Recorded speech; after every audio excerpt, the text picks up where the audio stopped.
Et salut à toutes et à tous, ici Max Ostrad, votre coach pour cette nouvelle compétition qui est l'UDL. J'espère que vous allez bien. Moi ça va, nickel. On se retrouve pour le match contre Genga. On est en week 6. Si je ne me trompe pas, on est en 4 victoires, 2 défaites. Et la défaite, ce n'est plus acceptable si on veut se qualifier.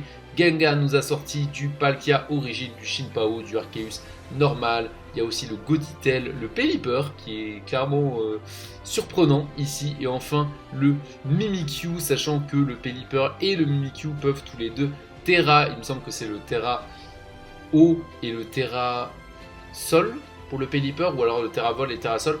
Et enfin Mimikyu a le Terra Ghost ou le Terra Fire. N'hésitez pas comme d'habitude à aller checker la vidéo Team Building si ce n'est pas déjà fait, parce que si vous allez la voir, vous comprendrez un peu pourquoi je vais jouer comme un énorme bourrin. On joue hyper offense, je vous le rappelle, à chaud contre à chaud. On va voir qui va prendre le dessus cette semaine.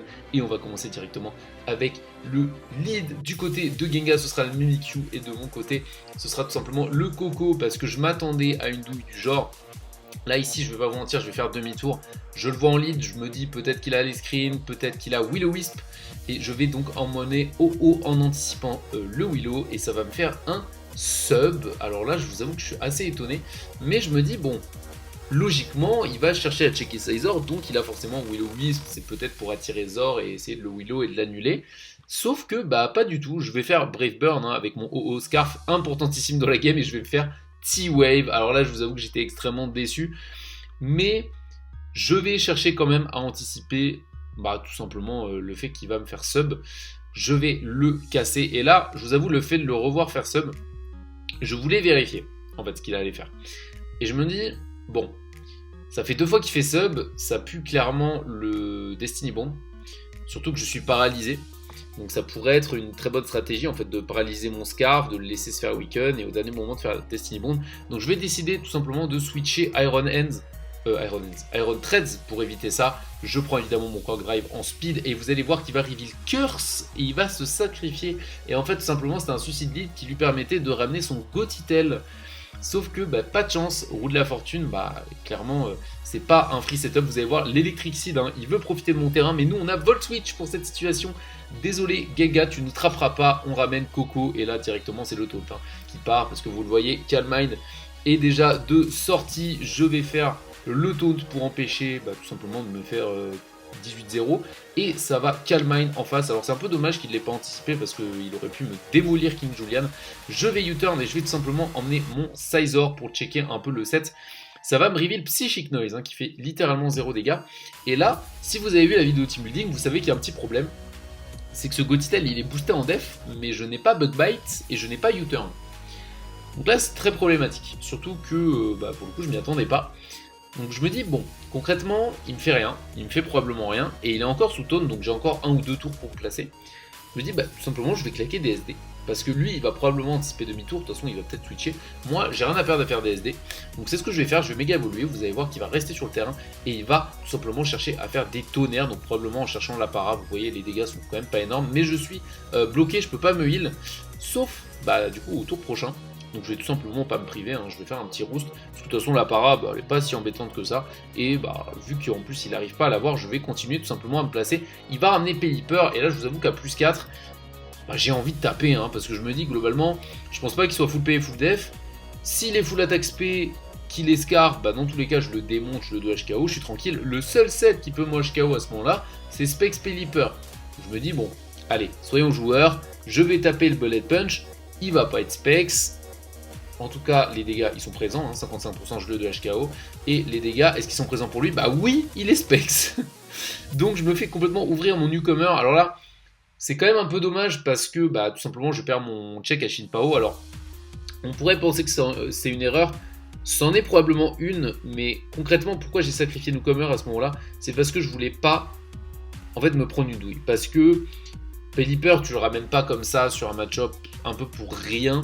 Je me suis dit, il y a des chances qui misent beaucoup sur la Reign, notamment avec Palkia Origin derrière. Je me suis dit, s'il commence à me faire un demi-tour sur le Switch et puis à ramener son Palkia Origin, ça risque d'être très compliqué. Donc j'ai pas voulu prendre de risque, je me suis dit, autant mettre la pression le plus possible. Je vais ramener directement le Eternatus et ici, Je vais être un peu greedy encore une fois, je vais poser les pics toxiques. Je sais que je tiens le Hurricane même si ça fait extrêmement mal, mais je me dis encore une fois, je laisse passer les tours de Rain et tout simplement les T-Spike me paraissent tellement clutch ici que je préfère les avoir de mon côté, notamment pour gérer un peu mieux le Gothitelle, le Palkia, etc. Là, bon, j'hésite à faire recover, mais je vous avoue que j'ai trop peur du crit ou de la confus.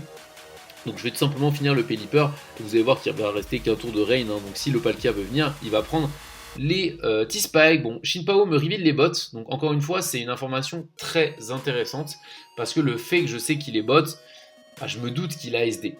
Donc à ce moment-là, je me dis, bah tout simplement, je ne peux pas switcher sur quelque chose, c'est trop risqué, je vais sacrifier mon TPMP en tapant un gros Dynamax Cannon, il va taper SD et donc bah, c'est gratuit. Et en plus je vais le crit qui matter, hein. On a checké après la game, bah, la chance est avec moi, la semaine dernière elle l'était pas, cette fois j'ai la chance et je one shot le Pao gratuitement. Et là comment dire que ça me fait énormément revenir dans la game parce que Gothitelle certes va pouvoir me trap et me tuer mais il peut pas se placer et il a absolument plus de vie. Donc je vais ramener King Julian faire un énorme demi-tour, tout simplement parce que en fait ça va me permettre de weaken automatiquement le Pokémon qui arrive après, que ce soit Palkia ou que ce soit Arceus avec mon trade, puisque bah, une fois que je suis sous champ Elec, bim, je profite du boost de speed et je suis sûr en fait qu'il n'y a aucun des deux qui peut se setup gratuitement sur moi.